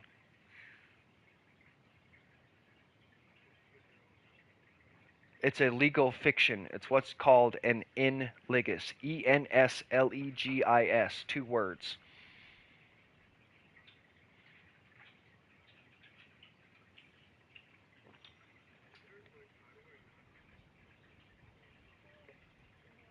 Change your birth status to pre-1933 U.S. American. Or, correction, state national. And if you were born outside and you came stateside, if you tried to become a U.S. citizen, you are applying to the U.S. corporation. You are subject to the 14th Amendment and all of its jurisdictional laws. If you are a U.S. national, there is no difference between a U.S. national and a Native American.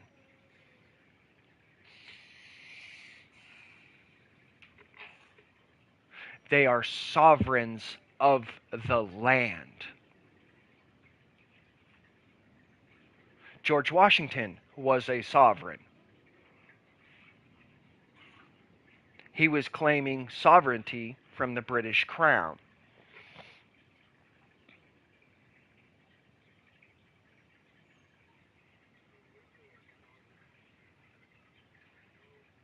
You have the equivalent to what a Native American is, at least in the U.S. A Native American is a product of the land. They are allowed to consume natural things of the land as long as it is of their religion. Prime example, peyote. If you consume peyote as an American, you're going to jail. If you sell peyote as an American, you're going to jail. But if you sell peyote as a Native American, it's your ancestral right to that plant. They can't tell you otherwise. You're not a part of their corporate system. You are a man of the land, not the sea. A Native American is sovereign to their land.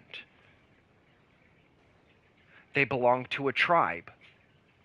The tribe has elders. The tribe has a board of members. It has a council. It has the old heads that go sit in the smoke tent. It has a council. It has a governing body. It is not the U.S. corporation. That's the 14th Amendment, subject to taxes, rules, laws, procedures. That's that.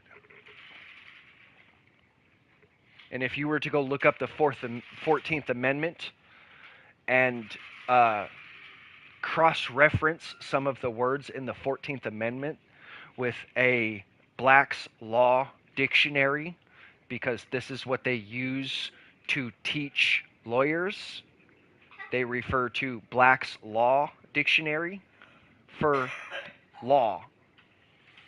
And if you were to go look up certain words that are actively used in the U.S. population about certain melanin, highly melanated people, you know what melanin is, right? Skin darker. Okay. Of the darker melon people, that specific 5-letter word in Black's Law dictionary is referred to as a piece of property. You understand? And as long as you keep claiming yourself to be what they've taught you to be, you're claiming yourself to be a piece of property. And you don't know because you don't know what the definition of the word means.